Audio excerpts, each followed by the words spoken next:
Is it that time? Is it time What to go time is it, around the world, around the world, around the world. around the Where world? we going, pal? All right, pal. Let's go to South Florida, pal. Let's go to sunny South Florida. Yep. All right, that's Portugal. Hold on. Portugal. Sunny South, that's Mexico. We just discussed Eddie. Close, Pal, close. there's the border, pal. There's the border. There's pal. where JBL kicked Yeah, Mexicans. JBL was right there, kicking Mexicans out of the border, pal. Literally kicking Mexicans back to Mexico. Literally, the thing with that, which was hilarious. And before we continue with around the world, I dropped a glass, pal. JBL full kicked like that. He kicked the Mexican. Nonetheless, pal. So yeah, we're going to sunny South Florida, United States. Here we go, pal. Sunny South Florida. Yes. Where do you want to take us, pal? All right. So first thing, I want to discuss a book I've been reading. So I've been reading Bret Hart's autobiography. It's a hell of a book for those of you who have not seen it. And I think I was listening to Jim Cornette one time, and he was saying that if you had asked him in 30 years ago, like in 1997, and you were like, okay, Bret and Shawn Michaels, right?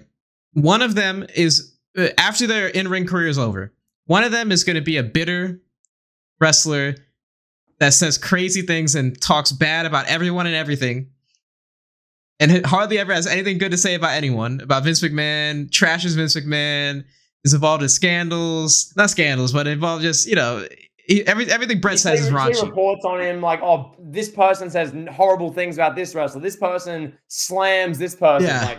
Those reports in the press. And then you would have said, okay, one of the two is going to be running the WWE's developmental program, is going to be a big wig, walking around with a suit, in charge of everything. Jim Cornette was like, yeah, Shawn Michaels would be the guy that making headlines for talking crazy, and Bret would be the guy running stuff and developing talent. So it's kind of crazy how the two have flipped. So I'm reading Bret Hart's book. It is a great book. It's very long, very detailed, but I appreciate the detail. And I read one particular passage that literally had my jaw on the floor. I was literally floored reading this. I could not. If this is real, because you never know with wrestlers, they could be making up stuff. You never know. Assuming this is real, Bret Hart wrote about the Ultimate Warrior's time as WWF champion after winning the belt from Hogan. And Bret Hart was like, I speak on behalf of every wrestler in that locker room. We were praying Hogan would come back and get the belt back. Nobody wanted Warrior as a champion. Nobody. He was like, Rick Rude hated him. Bobby Heenan hated him. This, that, the other. And he's like, this is why I hated Ultimate Warrior. One of the reasons. We're backstage. He's like, we're backstage at a show. I don't remember what it was. Maybe a summer. Let's just say SummerSlam. SummerSlam 1990. Let's just say. The way Bret wrote this is crazy. I'm paraphrasing. This is Bret Hart's words, not mine. He's sitting backstage with a couple of wrestlers and the Ultimate Warrior. They're playing cards. They're in catering, whatever. And he goes, it was unusual that Ultimate Warrior was sitting with us. Usually he has his own locker room. And then I realized why he was sitting with us. I walked out in the hallway and I saw a terminally ill child who, in Bret's words, it looked like he had about an hour left to live. His dying wish was to meet the Ultimate Warrior. He had his face painted with Ultimate Warrior face paint. And he said every wrestler, Macho Man, Undertaker, himself, Shawn Michaels, you name it, whoever else was there, went up and greeted this child. He said the Ultimate Warrior made the child wait outside the locker room. And when they had PR people came up and said, hey, Warrior, the kid's waiting to meet you, he said, I'm busy. And Bret said, well, in his head, and he wrote in the book, he's like, he was busy there talking with us, just bullshitting with the other wrestlers in the locker room. What was he busy doing? And then he said, Warrior was the main event. Warrior had the kid and his family move to another side of the arena. So he didn't have to see them on his way to the ring. Yeah. I was on the floor. That's the worst thing I've ever heard from a backstage. That's a terminally ill child who's dying wishes to meet wrestlers. To meet the Ultimate Warrior, specifically. Yeah, specifically. With the Ultimate Warrior face paint on. And Warrior never met the kid. Didn't even meet the kid. Didn't even try. And it made me sick, honestly. Like the fact that WWE, what they've done, I've spoken about this on my own channel. They pimped out Ultimate Warrior's legacy, and they had him. How's the Warrior Award a thing? How can the people who did that sleep at night when that's the person who they're advocating for? I didn't know about that till you just told me. That's disgusting. Yeah, I didn't know about that either. I couldn't believe it. Like I had to read that twice. I read it twice, and I was like, "Is this real?" Like, I mean, it's Bret Hart. Like, if Bret Hart's saying it, I'm taking his word. You know? Yeah. That's so specific. That had to have happened as well. Like, that's not something you just make up. Yeah. Like that's something like, yeah, like this happened. This is why I hate this guy. Because this like terminally ill child whose like wish was to meet this wrestler, which that would have taken Jim Hellwig 2 minutes. Like I saw a video, and I mean, you've all seen videos or clips of Make-A-Wish, Make the Rounds or whatever. It's pretty straightforward. The wrestler exists, says, "Oh, hey, how you going? You get tickets to the show. You know, like, you know, how are things? Let's get a photo. I'll sign some stuff. You know, oh my god, you know, what's your name? Yada yada." And the kid's just like, yeah. It's like the best experience of their life by far. Just like a minute or two of attention from this superstar wrestler. I saw a video of Cody doing that and like getting someone tickets to a show, like Clash at the Castle. And it was a similar sort of thing. It was like, it was the usual. It was that. I'm disgusted.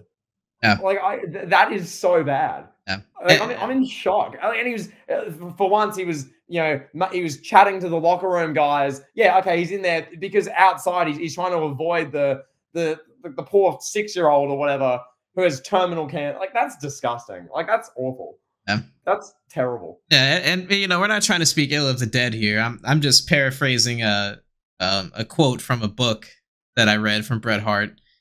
You know, assuming that happened though, and WWE aren't dead. They're very fully cognizant with what they're doing. They make an award after that guy. An award. Call it the Cena Award, for God's sake. And not only did they make the award, they had the Warrior Foundation partner with Susan G. Komen, and like the Warrior Award was the face of like WWE's cancer like charity work. Yeah, it should be the Cena Award. Honestly, like John Cena is the face of Make-A-Wish. You know, yeah. he is like he's granted more wishes than any other celebrity. He's the most requested celebrity of all time in Make-A-Wish history. Like, how could it? And he's scandal free as far as we know, aside from like telling Nikki Bella, "Hey, don't cook in my kitchen, bro." Like, well, you know, what else has John Cena done? You know, that was like how Cena's like the LeBron James of, you know, of wrestling. 20 years, legitimate scandal free. Yeah, some stuff around the edges was a bit okay, but like scandal free, like the ultimate humanitarian, the hero of whatever. And yes, this is what Bret Hart said in the book. You know, was there anything you've heard? Because I mean, this is more your wheelhouse here. Anything you've heard that's really said, no, Bret Hart was being overly negative on the Warrior. No, this never happened. Like, you know, the Ultimate Warrior really did make. Not really. Like, I'm sure, because that book hardly came out last week. That book's been out for a long time. If there were scandalous lies that were just totally untrue, people would have come out and wrestlers would have been like, "Nah, like Bret was lying about the Ultimate Warrior just because he doesn't like him." Like, that's the sort of stuff we're saying, which this current, you know, WCW, the downfall of WCW documentary thing they're doing at the moment, where it's just a bunch of like guys who are 60 years old saying, "No, this guy ruined the company. No, that guy ruined the company." As I'm sure you're watching this at the moment. Oh yeah.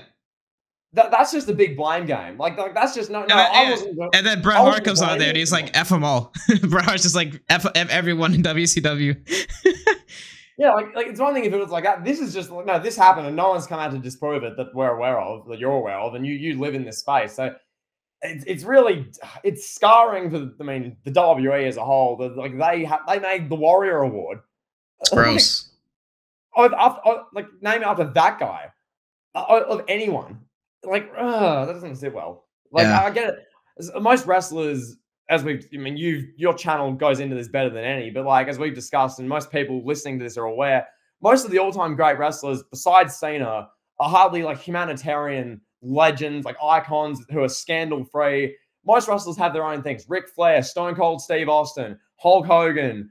I mean, we're going through the Ultimate Warrior here. Like, there's a lot of scandal. I mean, Triple H is a bit, the stuff with China. Do you want to go into that? Whatever. But we talk about the Ultimate Warrior, and like, how can you name the Warrior or the humanitarian goodwill, good faith award after him with that? Like, I'm genuinely disgusted by that. That's awful.